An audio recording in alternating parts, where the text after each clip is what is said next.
Most people remember where they were the first time they heard her name. Not because of a scandal. Not because of a controversy or a courtroom or a headline designed to make you click before you think. Because of a voice. A specific and unrepeatable voice that came out of nowhere in particular and landed somewhere permanent inside the people who heard it. High and clear and carrying something that felt like it had been traveling a long distance before it finally arrived. That voice belongs to a woman most of the world believes it understands completely. It doesn't. Not even close. And Joy Behar, on an otherwise ordinary afternoon on live television, proved it. Not intentionally. Not by design. She proved it the way people always prove it, by walking into a room she thought she had already mapped and discovering, too late, that the woman sitting across from her had been quietly redrawing that map since before either of them had a career. But the story of what happened on The View that day is not really about Joy Behar. Joy Behar was the occasion. The story is about something far more interesting, the specific and almost invisible way Dolly Parton has controlled every narrative ever written about her, in every room she has ever entered, for 60 unbroken years. Without anyone noticing. Without anyone being able to point to the exact moment it happened. That is the trick. And it is the most extraordinary trick in the history of American entertainment. Here is what most documentaries about Dolly Parton get wrong. They frame her life as a triumph over adversity story. Poor girl, hard beginnings, natural talent, hard work, eventual success. The arc is clean and satisfying and almost entirely misleading. Because triumph over adversity implies that the adversity was the obstacle and the triumph was the destination. It implies a straight line between suffering and reward. Dolly Parton's life is not a straight line. It is a series of calculated pivots made by someone who understood, from a very young age, that the world would never give her anything she did not architect herself. She was born January 19, 1946, into a Tennessee hollow where poverty was not a condition but a climate, something you lived inside every single day, something that shaped how you moved and what you expected and how far forward you allowed yourself to imagine. Her father, Robert Lee Parton, worked with a kind of relentless physical endurance that leaves marks on a body and still came up short most months. Her mother, Avi Lee, held 12 children and a household together with a combination of faith, mountain music, and a practical toughness that never announced itself because it never needed to. Dolly watched both of them. She understood what her father's intelligence actually was, not academic, not verbal, but strategic. He could read a situation, a person, an opportunity, with a precision that formal education never produces. And she understood what her mother's music actually was, not entertainment, not hobby, but survival technology. A way of processing unbearable things into something that could be held and passed forward. She took both of those things and she never let go of either one. By 10 she was performing on local television in Knoxville. By 13 she had a recording. The morning after her high school graduation in 1964 she boarded a bus to Nashville, not because the moment felt right, but because she had decided it would be the moment and she was not in the habit of waiting for the world to confirm her decisions. Nashville did not know what to do with her. Monument Records heard the voice and immediately began discussing how to make it more commercially legible. Softer, poppier, less specifically itself. What they were actually discussing, without realizing it, was how to remove the thing that made her valuable in order to replace it with something more familiar.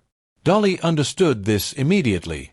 She smiled and she cooperated just enough to stay in the room, and she spent the next several years writing songs for other artists while the label finished its deliberations. By the time Monument Records decided what to do with Dolly Parton had already decided what to do with herself. She had written her way into every corner of Nashville's publishing ecosystem. She had demonstrated, through the work of other people's mouths, exactly what her pen was capable of. She had made herself indispensable through the back door of an industry that had been slow to open the front one. That pattern, smile, cooperate, build the real thing somewhere they aren't looking, would repeat itself with extraordinary consistency for the next 5 decades. Porter Wagoner put her on his syndicated television show and gave her something genuinely valuable. A national audience, a professional platform, and the kind of weekly exposure that money could not simply purchase. For 7 years it worked.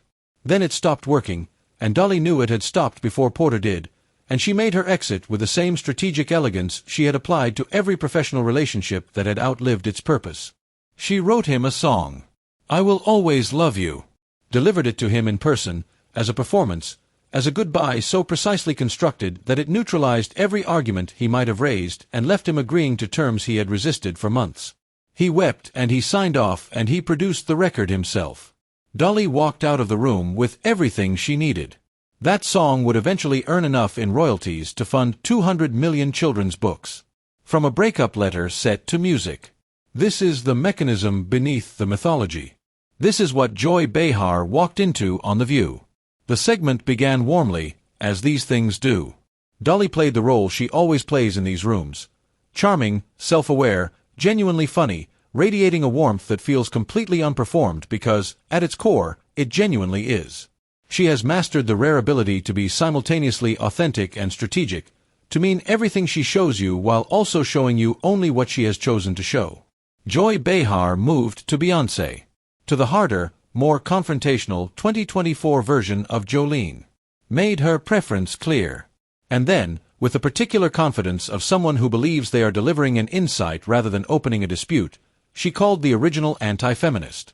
The smile on Dolly Parton's face did not change. Not by a millimeter. But something behind it did. Not anger. Anger would have been visible, and visible reactions are things Dolly Parton has not permitted herself in professional settings since approximately 1967. What happened was more precise than anger. It was recognition. The specific and bone-deep recognition of a pattern she has been navigating her entire life. Someone in a position of cultural authority telling her that the authentic expression of her own experience needs to be corrected before it qualifies as acceptable. Monument Records said it with A&R notes. Porter Wagoner said it with scheduling decisions. The crossover market said it with promotional strategies. The critical establishment said it with decades of condescending praise that simultaneously celebrated her resilience and questioned her artistic seriousness.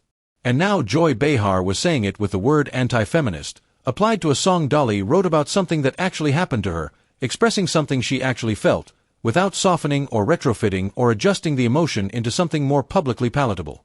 Jolene came from a real place. A red-haired bank teller. Carl Dean. A fear so specific and so honest that Dolly did the only thing she knew how to do with true feeling. She put it directly into a song without changing it first. The narrator of Jolene is not weak. She is honest. Those are not the same thing, and confusing them is a failure of reading, not a feminist insight. Dolly explained this. Quietly. Without theater. With the particular economy of language that belongs to someone who has made a version of this argument in every decade of their professional life and has refined it down to its essential components. She did not need volume. She did not need vindication. She needed about 45 seconds and a level gaze and the 60 years of authority that sat behind every word she chose. Joy Behar had started a debate.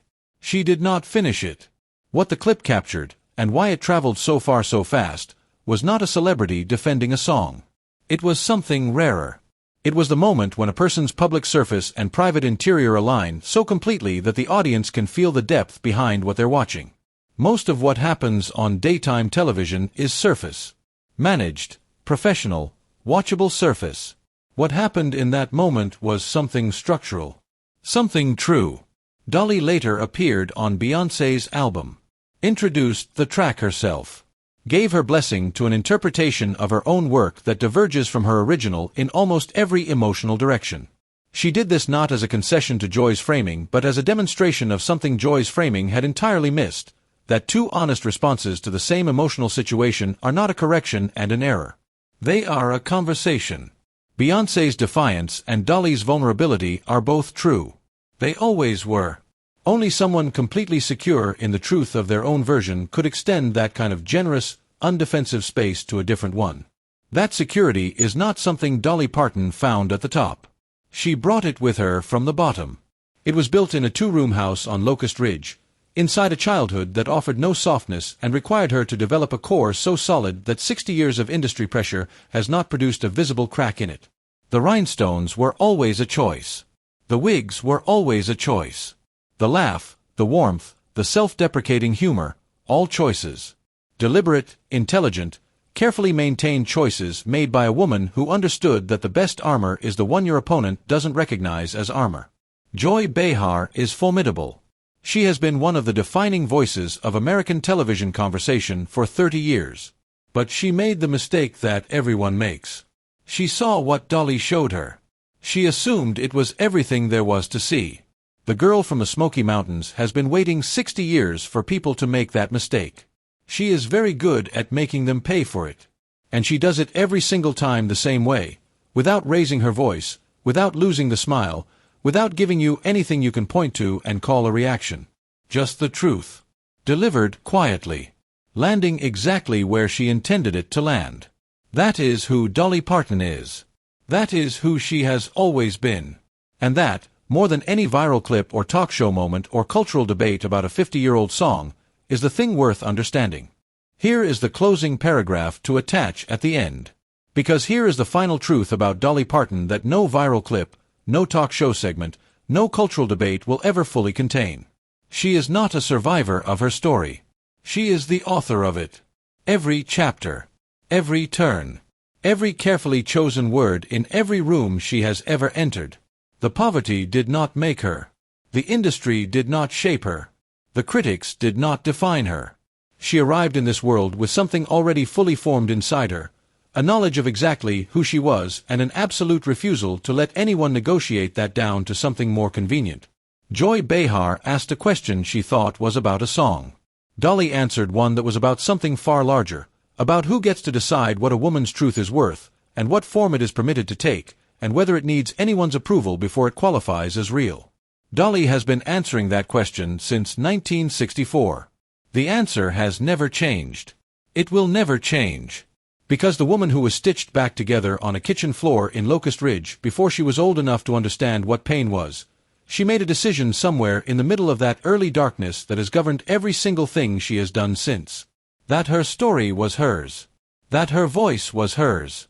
That her truth, however inconvenient or unfashionable or insufficiently defiant it might appear to the people watching from comfortable distances, was hers, completely and without negotiation, from the first word to the last. Joy Behar learned what everyone eventually learns in that woman's presence. You do not rewrite Dolly Parton. You never did. You never will.